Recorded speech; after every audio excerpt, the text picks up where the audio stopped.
Hi there, John the osteopath here again. I'm going to show you a little stretch that I like to do for my middle back. I want to try to mobilise this section here, so the upper lumbar spine and the lower thoracic spine. A lot of people have got hypermobile lower backs, and when you see them doing stretches, for example, they lay on their backs, let the knees drop to the side, like this kind of thing here, and what I tend to find happens is it overloads that lower back. So I want to try to wind it from the top down and get the other tissues that tie into the lumbar spine, such as the Latissimus Dorsi. Now the lat dorsi comes from the front of the shoulder here, under the armpit, all the way down here, and actually just ties into the thoracolumbar fascia. Okay, now if this is tight, that can actually pull on the lower back, so we want to try and loosen that off.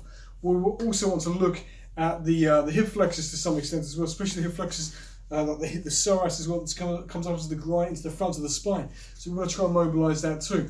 I find this particular technique is really good also for taking some decompression through the upper lumbar spine. Sorry, not the lower, but the upper lumbar spine.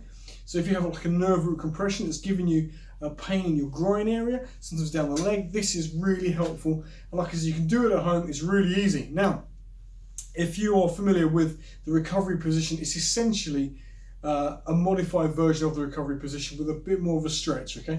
Also very similar to the pigeon pose in yoga. Now I'm going to show you how to do it. There's two ways. You can start on your side or you can start on your front. Let's start on our side because I'm here now. You're going to come and lay down on your side, and what I like to do is I'm going to wind my top round, okay? So I'm going to start off by twisting my body this way like so. Now as you can see, my arm is tucked down by the side of me here, and my other arm comes above my head to create a stretch under this lat muscle.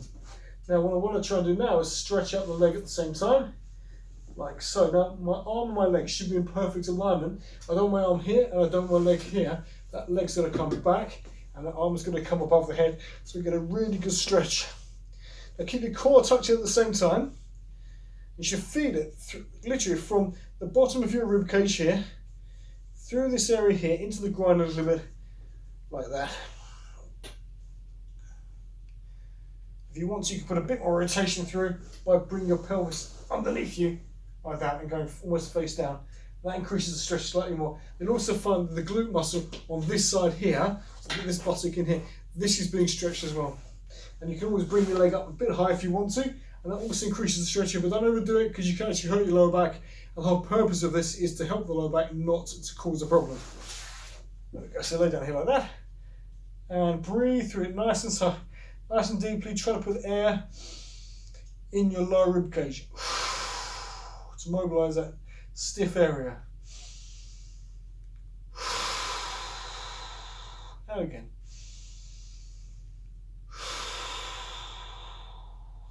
And release. Okay, let's try to get on the other side. So I'm going to lay on my front this time and do it.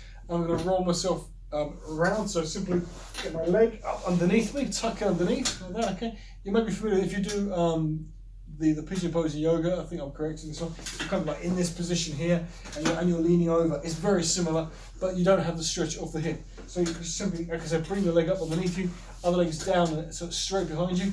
And now we're going to bring this arm down and this arm above your head like that to stretch that latissimus dorsi muscle. Now, of course, I've got my head in a rather precarious position. That's just so you can see me, but I don't really recommend you have your head facing this way because it's quite tight. Best to have it like this. And bring it up as tight as high as you can. Make sure that leg goes back as well. There we go. Again, you should feel it in your groin a little bit, in the lower part of your rib cage in the front too, and a little bit in your latissimus dorsi muscle, basically underneath the armpit and down the back. And breathe through this nice and deeply, keeping your tummy tucked in. Always say keep your tummy tucked in just to stabilise and protect the lower back. And then you have it. And like I said, if you want to, you can even develop this into a glute stretch by bringing the leg up a little bit more and leaning over like that, so you can simply transition from one stretch into another.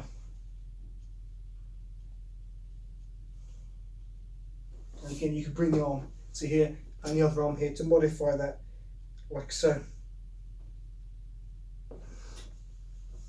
That's for another day. But anyway, I hope you really enjoyed this stretch. Of course, as always, if it hurts, stop. You know, there's a good pain, there's a bad pain. There's a good pain to tell you I'm stretching, and I can feel that doing something, but it feels beneficial. And there's a bad pain, which is like, actually that's starting to tear, that's starting to cause damage.